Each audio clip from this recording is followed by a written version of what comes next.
Before I begin, a note. I am an atheist and highly skeptical of anything supernatural. If someone else had told me this story, I would probably have dismissed it immediately. Even now, years later, just writing about it makes me uneasy. Whether it was a hallucination or not, the experience felt completely real to me, and the memory remains vivid in every detail. The light, the sounds, even the feeling in the air. It stayed with me like a trauma. I was 18, on a high school trip in Spain. After a full day exploring Barcelona, we were on the bus heading back to our hotel in Lloret. I was sitting on the upper deck, listening to music, not in the mood to socialize. My friends were seated elsewhere, and next to me was an irritating kid who kept shouting across the bus and constantly moving around. I focused on the view outside, watching industrial buildings and empty streets pass by, trying to tune everything out.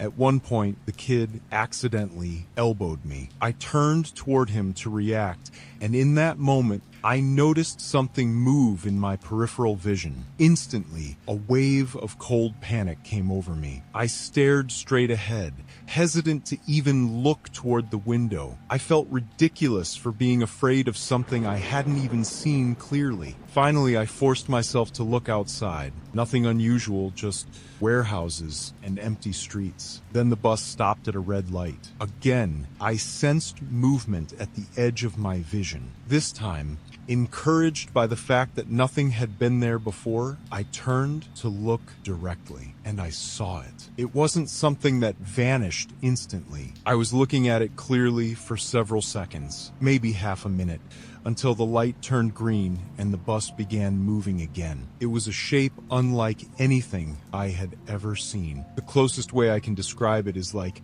darkness itself had taken form, moving, shifting, almost like black smoke or a flame, but completely solid and deeply dark. Even though evening was approaching, I could still distinguish its shape and motion. It was moving along the side of a building on all fours, but its limbs bent in a way that felt unnatural. Its back legs angled strangely, and its body flowed with an unnatural smoothness. Then it turned its head toward me. Its head had a horned, dog-like shape. For a brief moment, it felt as if it was looking directly at me. Then it climbed up onto the roof and the bus drove forward, taking it out of sight. I had to force myself to look away. My entire body was shaking. I felt freezing cold, overwhelmed with a sense of dread that felt completely unfamiliar, something deeper than fear. It felt like my mind could not process what it had seen. Around me, everyone on the bus continued laughing and talking as if nothing had happened. The kid next to me asked if I was okay, and I just told him I was fine. I barely slept that night. I developed a strong headache that lasted for the rest of the trip. I felt constantly unsettled and just wanted to go home.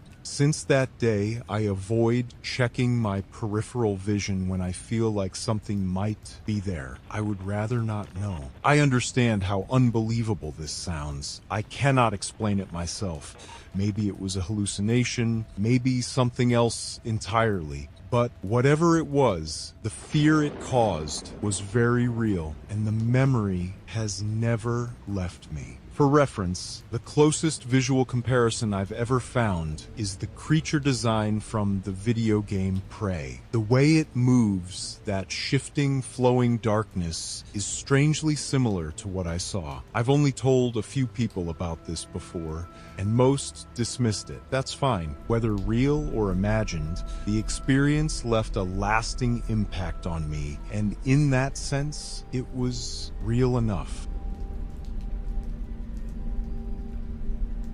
This happened about 7 years ago when I was 22, living with a roommate while attending school. One weekday evening, my roommate told me she was going out clubbing and staying at a friend's place.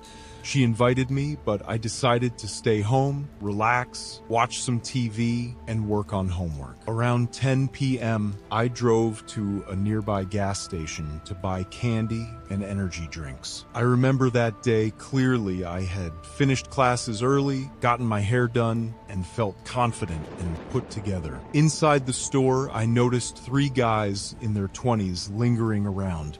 They looked like typical frat types. One had shaggy blonde hair and visible tattoos. I saw one of them nudge another and gesture in my direction while I was picking snacks, but I ignored it. They paid first and left. When I stepped outside, I saw them sitting in an old, beat-up car, all three staring at me. I got into my car and started heading home, which was only a few minutes away. Soon after, they pulled out and began following me. At first, I assumed they were just driving in the same direction, but as I turned deeper into my subdivision, making several turns toward my house, they continued behind me. I became nervous. I was home alone, so instead of pulling into my driveway, I kept driving and exited the neighborhood, returning to the main road. They were still behind me. After a short time, they began driving closer, speeding up and slowing down. Then they flashed their lights and pulled up beside me, rolling down their window.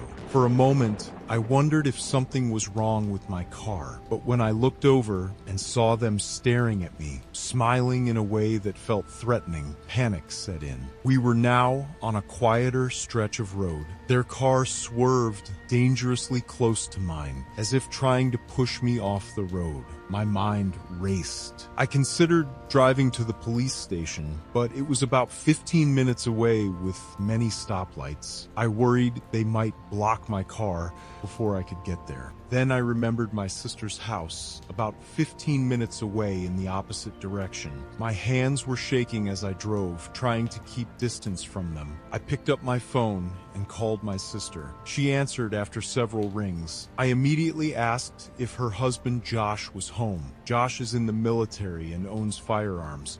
We aren't especially close, but I trusted him. I told her to ask Josh to come outside with his gun. My voice was shaking. At one point, one of the men threw something, I think a plastic bottle, at my driver's side window as they sped past me briefly before falling back behind. I finally reached my sister's house and pulled into the driveway. The house was completely dark. No lights, no sign of movement. My heart sank. I thought no one was home. The car pulled in behind me, blocking my exit. The three men stepped out and began approaching my vehicle. One grabbed my door handle and pulled hard. I fumbled for my phone, trying to decide whether to call emergency services, attempt to drive through them, or run. In that moment, I locked eyes with the blonde man pulling on my door. His expression was calm, emotionless, unsettlingly cold. He didn't look drunk or angry. He looked focused, as if he had done something like this before. Then, suddenly, I saw movement behind him in the darkness. A loud bang echoed through the driveway. Josh stepped forward from the shadows behind the house, pointing a gun at the men and ordering them to leave. They immediately ran back to their car and sped away, shouting as they fled. Moments later, my sister came outside and brought me into the house. The entire encounter had only lasted a few minutes, but it felt much longer. Because everything happened so quickly and in near darkness, we weren't able to get the license plate number. We called the police and gave statements. Officers said they would patrol the area and watch for a similar vehicle, but without a plate number, it would be difficult to identify them. Nothing ever came of the investigation. To this day, I sometimes think about what might have happened if Josh hadn't been there that night.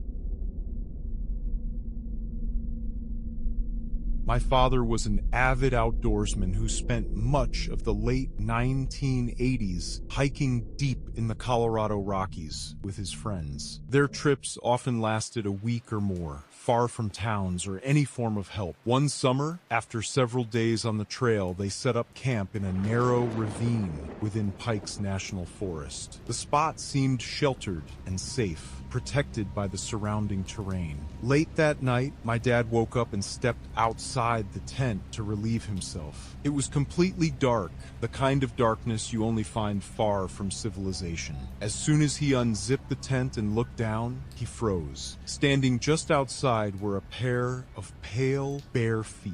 He described them later in unsettling detail: old, blotchy skin, the kind that comes with age, and a noticeable lump near the ankle on one foot. The feet were still, silent, with no visible body above them in the darkness. Panic hit instantly. He shouted and quickly zipped the tent shut, waking everyone else. The group grabbed their flashlights and stepped outside, scanning the area and calling out, assuming someone had wandered into their campsite. But no one was there. No sound of movement, no footprints, no explanation. When my father described exactly what he had seen, one of his friends, Tony, became visibly shaken. Tony asked a strange question: which foot had the lump? Left or right? My dad answered that it was on the right foot. Tony immediately insisted they move camp without delay. He didn't want to explain why, only that they didn't have time to waste. Trusting his urgency, they packed up in the middle of the night and relocated their camp to higher ground above the ravine. By morning, they understood the reason. During the night, a flash flood had surged through the ravine, violently tearing through the exact place where they had been sleeping just hours earlier. Had they stayed, they likely would not have survived. Only afterward did Tony explain his reaction. His grandfather had passed away about a month before the trip. Shortly before his death, his grandfather had told him he would always watch over him. The description of the feet, especially the distinctive lump on the right ankle, matched his grandfather's feet perfectly. My father has always been deeply religious, and whether the experience was supernatural or not, the fear and urgency that night led them to move. That decision saved their lives. My family was on a road trip through Colorado during 4th of July weekend.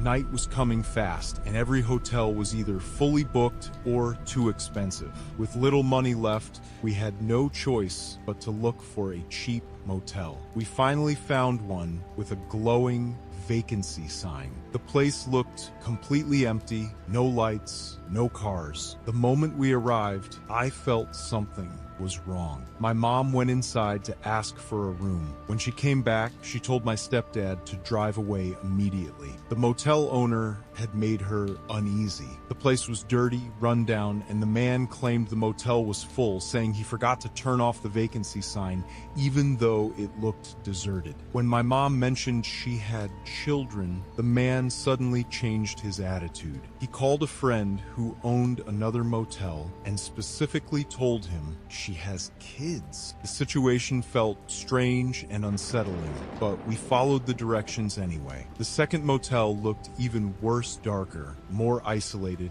and surrounded by parked trucks. My parents refused to stay. Low on gas, we stopped at a station before leaving the area. My stepdad and siblings went inside and came back disturbed. The bathroom walls were covered with posters of missing children. While paying for fuel, my stepdad mentioned the motels we had just visited. Both the store owner and another man warned him to avoid those places. One said there had been a violent crime at one of the motels the year before. They strongly advised finding a proper hotel, especially with kids. Shaken, my parents decided to spend whatever money was left on a safe hotel. Room after room was unavailable until the last call. 2 rooms were open, but expensive. As my mom gave her details, the price suddenly dropped. We had enough loyalty points for a huge discount. We stayed safely that night. Years later, my parents still consider it one of the most disturbing trips we've ever taken.